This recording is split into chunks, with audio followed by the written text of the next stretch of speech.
Welcome students, welcome to Shainpur school. आज हम unit second आपकी सिविक्स में स्टार्ट करने जा रहे हैं बच्चों, क्लास 6 में। ठीक है, तो यूनिट सेकंड में आपका चैप्टर नंबर 3 कौन सा है? What is government. मतलब इस यूनिट में आप पढ़ेंगे गवर्नमेंट क्या है, गवर्नमेंट किसने बनाई, कैसी टाइप की गवर्नमेंट होती है, गवर्नमेंट के क्या काम होते हैं, क्यों जरूरत पड़ी है गवर्नमेंट की, इन सब चीजों के बारे में इस यूनिट में हम पढ़ेंगे। और इस चैप्टर में पढ़ेंगे कि गवर्नमेंट का क्या काम है, क्या गवर्नमेंट काम करती है, इन सब के बारे में हम इधर डिस्कस करेंगे। तो मैं स्टार्ट कर रही हूँ।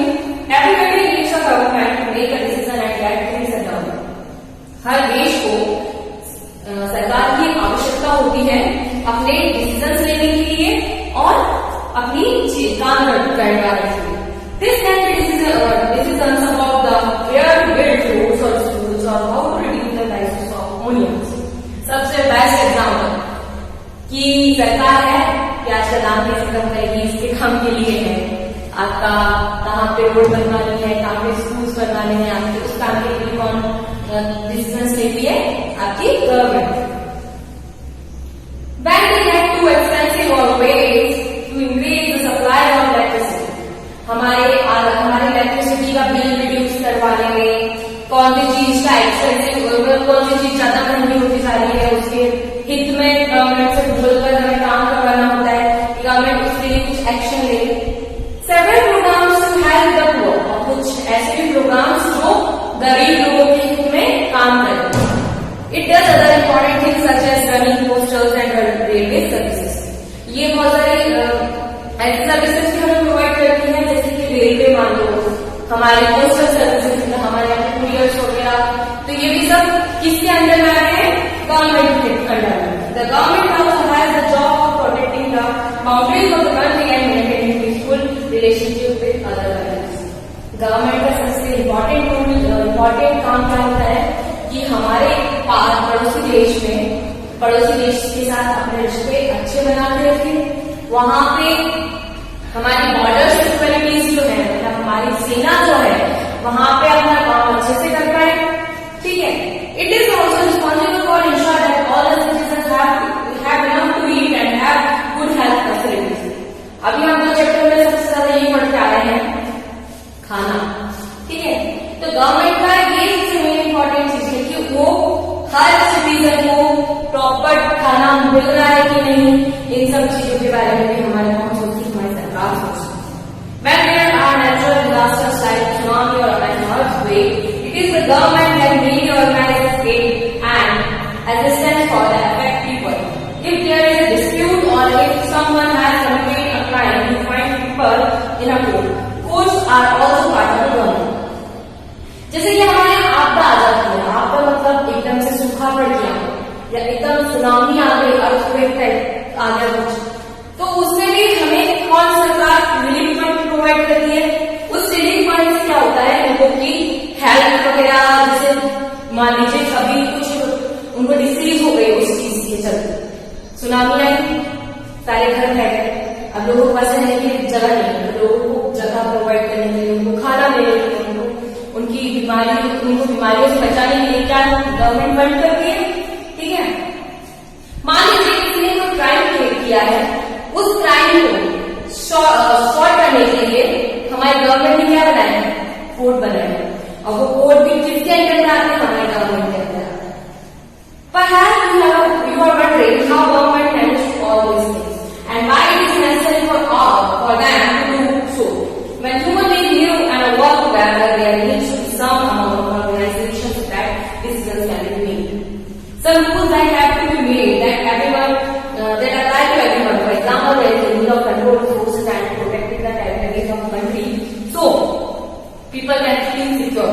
Governments do this on behalf of their people by the exercising leadership, taking decisions and implementing these amounts of the people living in their territory. मैं यहाँ 7 टेरिटरीज है, 7 यूनियन टेरिटरीज है, जैसे हमारा दिल्ली हो गया, हमारा लक्षद्वीप हो गया, लक्षद्वीप अंडमान निकोबार हो गया। तो ये हमारे जो 7 यूनियन टेरिटरीज है, वहाँ पे लीडर्स होते हैं, उनकी लीडरशिप को वहाँ पे इम्प्लीमेंट कराने के लिए, नई चीजों से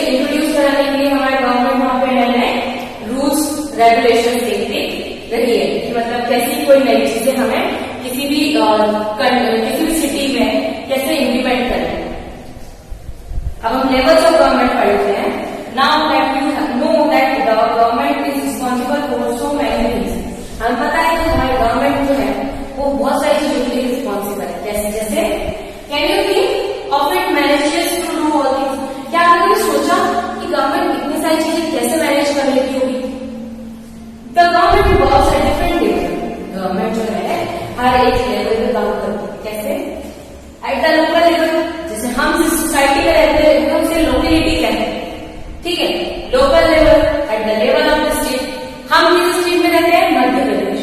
तो मध्य प्रदेश में आपके चीफ मिनिस्टर कौन है? मामा जी हमारे Shivraj Singh Chauhan.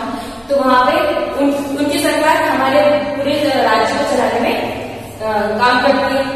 At the national level पे आपका नेशनल लेवल पे वर्क करती है आपकी सेंट्रल गवर्नमेंट सब, ठीक है। टाउन और लोकेलिटी और गांव में और जहां हम रह रहे हैं उस locality. The state level mean that we which cover an entire state. Like Haryana, state level मतलब किसी भी स्टेट को एंटायरली कवर करना, मतलब उससे गांव से लेकर कस्बे तक सब गवर्नमेंट उस पर अपना मतलब जो लॉ है या कुछ भी चीज अगर उसने बनाई है, रूल्स बनाए हैं, तो वो पूरे गांव से लेकर एक शहरी तक सबको ही फॉलो करने हैं। Level relates to entire country. Later in this book you will read about the how local government function. इस चैप्टर में आप पढ़ेंगे कि लोकल लेवल गवर्नमेंट जो होती है वो कैसे काम करती है। आप इसके बारे में आगे स्टडी करेंगे। When you go into the next few classes, you will learn more about the government. आप आगे बढ़ते जाएंगे कि गवर्नमेंट के क्या फंक्शंस होते हैं। आप कुछ टाइम में ये भी पढ़ेंगे। बच्चों इसका मैप दिया है आपका एडमिनिस्ट्रेटिव डिविजन्स का आपको मैप दिया है। You have to read this, ठीक है। अब लॉज एंड द गवर्नमेंट, मतलब क्या नियम है और गवर्नमेंट में क्या लॉज जो है जो गवर्नमेंट के अंडर आता है, ठीक है। The government means law and everyone who lives in the country has to follow this. This is the only way government can. हमारे गवर्नमेंट ने कुछ रूल्स बनाए हैं और वो रूल हर एक सिटीजन को फॉलो करना होता है। इसी तरीके से हमारी गवर्नमेंट क्या है अपना काम करती है। Just like the government has the power to make a decision, similarly it has the power to impose its decision. For example, there is a law that says that all person driving a motorcycle must have a license. Any person caught driving a vehicle without a license can either be jailed or fined large amount of money. Without these laws, the government power to make decisions is not as so much use. Government अगर कुछ नियम बनाती है उसके साथ उसके power का भी यूज करना पड़ता है। जैसे कि हम बात कर लेते हैं हमारे यहाँ गाड़ी का लोग यूज करते हैं 18+ अगर आपको, तो अगर आप गाड़ी यूज कर रहे हो, अगर 18 से आप कम तो इट कम्स अंडर क्राइम, ठीक है। आपको फाइन पे करना पड़ता है। अगर बच्चे गाड़ी चलाते हैं तो उन्हें फाइन पे करना पड़ता है या उनके पेरेंट्स को बुलाते या उनकी गाड़ी वगैरह रख ली जाती है, आरटीओ में रख लेते हैं। लेकिन क्या होता है जब अगर आप गाड़ी चला रहे उसके लिए आपको लाइसेंस होना जरूरी है। अगर आपके पास लाइसेंस नहीं है, अगर पुलिस ने आपको पकड़ लिया और आपके पास लाइसेंस नहीं है तो आपकी यहाँ जेल हो सकती है या फिर आपको बहुत ज्यादा पैसे का अमाउंट भर के फाइन पे करना पड़ सकता है, ठीक है। In addition to any actions that government can take, there are also steps that people can take if they feel that a particular law is not being followed. If a person feels, or for example, that they were not hired for a job because of their religious or caste, he or she may approach the court and claim that laws are not being followed. The government can then give orders about what should be done. क्या होता है? अभी हम बात कर रहे हैं पूरे चैप्टर में कि आप कास्ट के बेसिस पे किसी को अलग नहीं कर सकते। डिस्क्रिमिनेशन की हमने बात करी, आप किसी को अलग नहीं कर सकते, ठीक है। अगर मान लीजिए एग्जाम्पल क्या समझिए कि आप जॉब के लिए अप्लाई करते हैं, मैंने अगर जॉब के लिए अप्लाई किया और मेरी कास्ट जो है वो छोटी कास्ट, मैं जॉब के लिए अप्लाई करती हूँ, मुझे सिर्फ इस बेसिस पे अगर बता दिया जाता है कि मेरी कास्ट डिफरेंट है इसलिए तो मैं कोर्ट में जाकर अप्लाई कर सकती हूँ